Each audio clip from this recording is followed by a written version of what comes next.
श्रीमहागुरुभ्यो नमः। हरिः ओम्।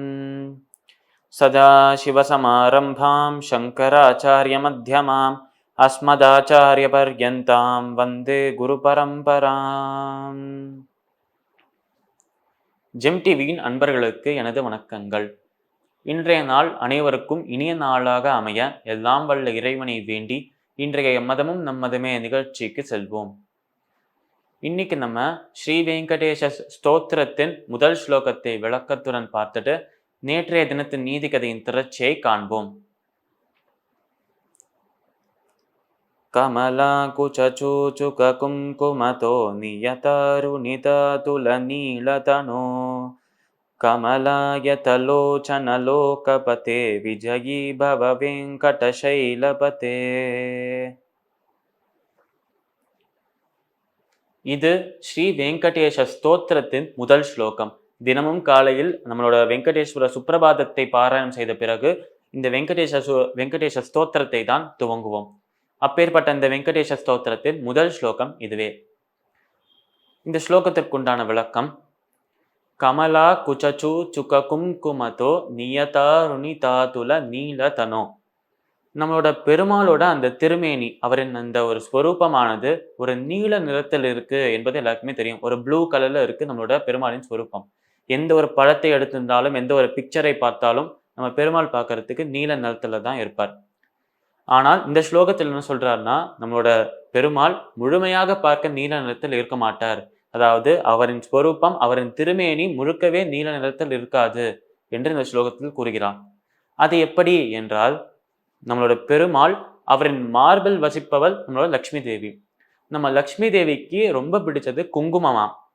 அதனால் குங்குமத்தின் நிறம் என்ன? சிவப்பு. அதனால் நம்மளோட பெருமாள் திருமேனி நம்ம பார்க்கும்போது எல்லாமே பார்க்க நீல நிறத்தில் இருந்தாலும் ப்ளூ கலர்ல இருந்தாலும் நம்மளோட பெருமாள் அந்த மார்பில் இருக்கும் அந்த இடம் மட்டும் கொஞ்சம் சிவப்பாக இருக்குமா. ஏனென்றால் நம்மளோட லக்ஷ்மி தேவிக்கு குங்குமம் ரொம்ப பிடிக்கும் என்பதால் அந்த லக்ஷ்மி தேவி வசிக்கும் இடத்தில், அதாவது பெருமாளின் மார்பில் கொஞ்சம் குங்குமத்தை தூவி விடுறாளாம் நம்மளோட லக்ஷ்மி தேவி. அதனால் திருமேனி முழுக்க நீல நிறத்தில் இருந்தாலும் அந்த மார்பு இருக்கும் இடத்தில் மட்டும் கொஞ்சம் சிவப்பு நிறத்தில் இருக்குமாம். அவ்வளவு அழகான ஒரு வர்ணனையை இந்த ஸ்லோகத்தில் காண முடியாது. கமலா குச்சூ சுக கும்குமதோ நியதாருணிதாதுல நீலதனோ கமலாயத லோச்சன லோகபதே விஜயீ பவ வெங்கட சைலபதே. அதாவது இப்பேற்பட்ட நீல நிறத்தில் இருக்கும் திருமேனியை கொண்டும் அந்த மார்பு இருக்கும் இடத்தில் சிவப்பு நிறத்தை கொண்டிருக்கும் நம்மளோட பெருமாள் அவர் எப்பேற்பட்டவர் என்று ஸ்லோகத்தில் கூறுகிறார். அதாவது நம்ம பெருமாளின் அந்த மார்பில் வசிக்கிற அந்த லக்ஷ்மி தேவி இருக்கால, அந்த லக்ஷ்மி ஒரு தாமரையில் வசித்து வருகிறாள். அதனால் தாமரையில் இருக்கும் லக்ஷ்மி, அந்த தாமரை பெருமாளின் மார்பில் இருக்கு. இப்போ பெருமாளின் மார்பில் இருக்கும் தாமரையில லக்ஷ்மி இருக்கா. கொஞ்சம் நிமிர்ந்து பார்க்கிறோம், பெருமாளின் அந்த திருமுகத்தை பார்க்கிறோம். அந்த திருமுகத்தில் பார்த்தால் 2 தாமரைகள் தெரியறதாம் அந்த முகத்தில். ஏனென்றால் அவரின் 2 கண்களும் அந்த தாமரைகள் போலவே அழகாக இருக்கு என்று இந்த ஸ்லோகத்தில் அழகான ஒரு சித்திரம் கொடுக்கிறார் கவி. அதனால் தாமரையை போல கண்கள் உடையவர் பெருமாள், தன்னோட மார்புல ஒரு தாமரை உடையவர் நம்மளோட பெருமாள். அந்த தாமரையில் லக்ஷ்மி வசிக்கிறாள். அந்த லக்ஷ்மி பெருமாளின் மார்பில் குங்குமத்தை தூவி விடுகிறாள் என்று இந்த ஸ்லோகத்தில் கூறுகிறோம். கடைசியாக விஜயீ பவ வெங்கட சைலபதே, வெங்கடாச்சலம் என்னும் அந்த மலையில் இருந்து கொண்டு அருள் புரியும் பெருமாளே, உனக்கு வெற்றி உண்டாகட்டும், உனக்கு மங்களம் உண்டாகட்டும் என்று இந்த ஸ்லோகத்தில் கூறுகிறோம். இந்த ஸ்லோகத்திற்குண்டான விளக்கம் இதுவே. இப்ப நம்ம நேற்றைய தினத்தின் நீதி கதையின் தொடர்ச்சியை காண்போம். நம்மளோட மோகஜித் அவரோட ராஜ்யத்திலேருந்து வேட்டையாடுவதற்காக நம்மளோட காட்டுக்கு வரார். வரும்போது அந்த காட்டில் ஒரு முனிவரை சந்தித்தார். அவர்கள் 2 பேருமே பேசிக்கிட்டா, அவர் 2 பேருமே கான்வர்சேஷன் நடந்தது என்று பார்த்தோம். அப்படி அவர்கள் என்ன பேசிக்கொண்டார்கள் என்பதை இன்று பார்ப்போம். இந்த முனிவர் நம்ம மோகஜித்தை பார்க்கிறார். நீ யாரு? இது வரைக்கும் நான் இங்க பார்த்ததே இல்லையே, எங்கேருந்து வர என்று கேட்கிறார் அந்த முனிவர். அப்ப ராஜா சொன்னாராம், என் பெயர் மோகஜித். இங்க பக்கத்தில் இருக்கும் அந்த ராஜ்யம், அந்த வைராகியத்திற்கு பேர் போன ராஜ்யத்தின் ராஜா நான் தான். அந்த ராஜ்யத்தை நான் ஆளுகின்ற காரணத்தினால், எனக்கு அவ்வளவு வைராக்கியம் இருக்கும் காரணத்தினால் அந்த ராஜ்யத்தில் இருக்கும் அனைவருக்குமே வைராக்கியம் இருக்கு என்று நம்மளோட மோகஜித் நம்மளோட முனிவரை பார்த்து சொல்றார். அப்போ முனிவர் திருப்பியும் கேட்கிறாராம் மோகஜித்தை பார்த்து, அது எப்படி ஒரு மனிதனுக்கு பிறப்பிலிருந்து இப்போ வரைக்கும் முழுமையான ஒரு வைராக்கியம் இருக்க முடியும்?